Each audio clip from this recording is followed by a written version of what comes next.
is Jacksonville State quarterback here, Zerrick Cooper, on the NFLPA Collegiate Bowl Watchlist show. Good morning, Zerrick. You're joined by Rick Saratella, Dane Vandernat, Executive Director of the NFLPA Collegiate Bowl, and Von Hutchins, who you probably are familiar with as he is our Southeast Regional Scout, former scout with the Oakland Raiders. Good morning. Thank you for joining us here today.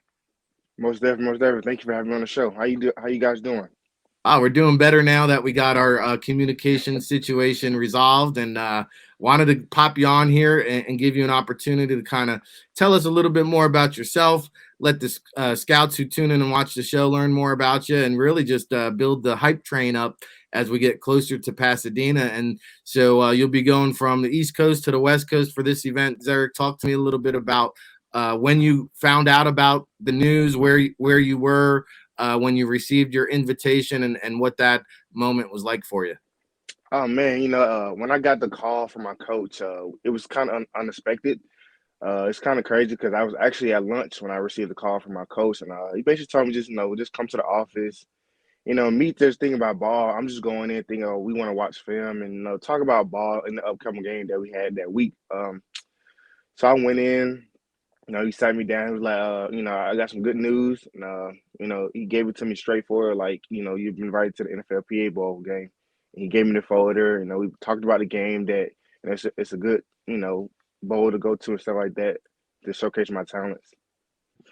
Yeah, we're anticipating over 300 NFL scouts, GMs, decision makers out in Pasadena at the Rose Bowl, granddaddy of them all. Dane Vandernat, Von Hutchins, Rick Saratella here with Zerrick Cooper. Dane, I know you've been anxious to talk to one Zerrick. What do you got for him here today? Yeah, man. And Zerrick, first of all, appreciate you coming on here, man. We're obviously fired up to see you on out in Pasadena and obviously watch you take over, man. Rick mentioned some heated debates in the quarterback room, and there wasn't much of a debate when it came to inviting you as your career and, being a, 3-year starter, 4-year starter down at Jacksonville State now. Your career speaks for itself, man. But talk to us a little bit about, as Rick alluded to at the beginning, or maybe Vaughn did, you started at Clemson, then you transferred on down Jacksonville State. Talk to us about that process and what Jacksonville State's meant to you these last 4 years. Oh man, they meant a lot. When I did make the decision to transfer from Clemson to Jacksonville State, Coach Gross and the staff at Jacksonville State, they accepted me with open arms. So I got pretty much a good, home opening when I did transfer there. So it was a smooth process. No credit on Clemson, stuff like that. But at the end of the day, it was a business decision for me to leave. Being that I'm a competitive, I just felt like it was best for me to leave, and that way I can showcase my talents, which got me here today on this talk show with you guys. No doubt, man. And, just getting into last year, you suffered an injury, allowed you to start the first 4 games of the season. But talk to us about your recovery back a little bit and a little bit about that full grind as you kind of prepared for this final senior season. Yeah, I got hurt against FIU, which is that was my last game, third play of the game, which is funny. But now, going forward, after I got hurt, I was always supporting my team during the game, stuff like that. So, as far as the recovery part go, it was smooth. It wasn't as hard as I thought it was going to be, being that, it was a semi-ankle leg. A lot of people say I broke my leg, which I didn't. But, it was smooth. The doctors in Jacksonville, Birmingham, they did their job. They did what they're supposed to do. So now I'm fully ready to play. And I just look forward to coming out in Pasadena and showcase my talents. Hey, question. Hey, Coop. So Yes. tell us a little bit about your game, man. Like, what do you think that you do well, and what do you think that you need to improve on when you make that transition from college or FCS college to NFL? I think the biggest thing that I need to work on is, progression to the full progression reads that, that I really didn't showcase at Jacksonville State. Being that, 9 times out of 10, it was only a one progression read, which allowed me to, throw to one or two guys. So, being that, that's something I need to work on. That's something that me and you, talked about, numerous times about, putting my stock up even higher. So I Yes, think sir. that is probably the biggest thing that I need to work on. Hey, Well, you Zerrick. know, Luke, your 64th touchdown pass was a memorable one because obviously you broke some records there, Jacksonville State, and you took down the mighty Seminoles of Florida State with that one, man. That walk-off touchdown pass, early season highlight, obviously. Man, you know, what do you think that win over FSU tells NFL teams about your ability to elevate your game to compete with, you know, quote unquote upper echelon players, and, you know, in this case, you know, players from the ACC? I feel like you answered my question. For me, being that I play at Jacksonville State, we don't really play Power Five teams like that. Even though we played Florida State 2 years in a row, it just showed that I can play with the caliber players that potentially can go to the league, stuff like that. And even on top of that, I played at Clemson as well, so I have kind of that background that showcased me playing with top athletes. Zerrick Cooper here on the NFLPA Collegiate Bowl Watchlist show. If you're tuned in at home and you just saw the highlights there, reminds me of back in the day, early 1990s, with my Cavarici Z's and silk shirts. Zerrick, you got that silky smooth touch there. I love that little.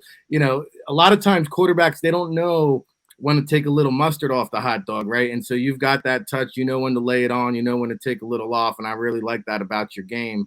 Talk to me a little bit, though, outside the stripes. Like, what does Zerrick Cooper do in his spare time when you're not eating, breathing, studying football? Do you have any hobbies, any activities that you like outside the game of football? Most definitely. I think it's good to have hobbies outside of football. To ease your mind away from the game.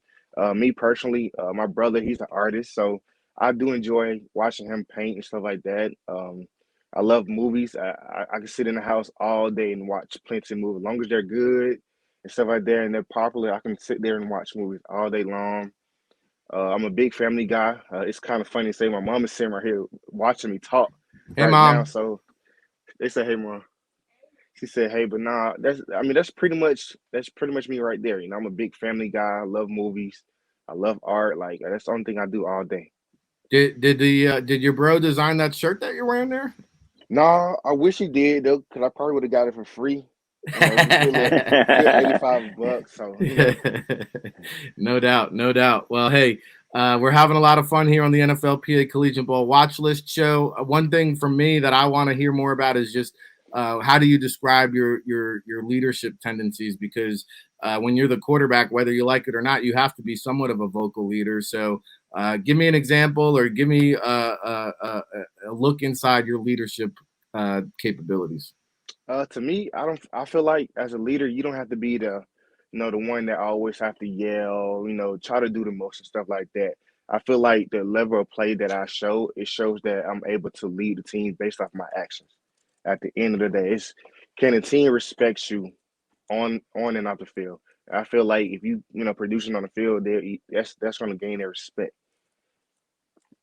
All right, very good. I like it. Von, parting shot for Zerrick here. Yeah. Quick thing. So Zerrick, man, I know myself and you, we talked a couple times, man, Coop, about just being an NFL backup quarterback and what it entails. Not only do you have to help the veteran or help the guy that is the starter get better and improve weekly, but you have to help your defense from a scout team's perspective, and you have to be ready to play. We've seen guys like Tyler Huntley, Trevor Heineke, Gardner Minshew over the past 2 years really elevate that and let you see that having a backup quarterback is really, some people talk about it, man. You're talking about really a top 20, top 25 position on the NFL team. So what are you going to do to get into that situation and get into that position once you do get inside that NFL locker room? To answer the question, I feel like, being that I was in the position before at Clemson twice, playing behind Deshaun Watson my freshman year, and actually my second year playing behind Kelly Bryant, I think I'll be well equipped to maintain the job as a backup quarterback because I done it before. Like you said, we done talked about this. I gave you secondhand information that I had at Clemson, stuff like that. So I just think like I just gotta continue to grow, on and off the field as a backup. Like you said, being supportive, being an encouraging guy. When he's down, and just wait for my turn. It's all about being patient at that point. Absolutely. Dane, any final words for Zerrick here?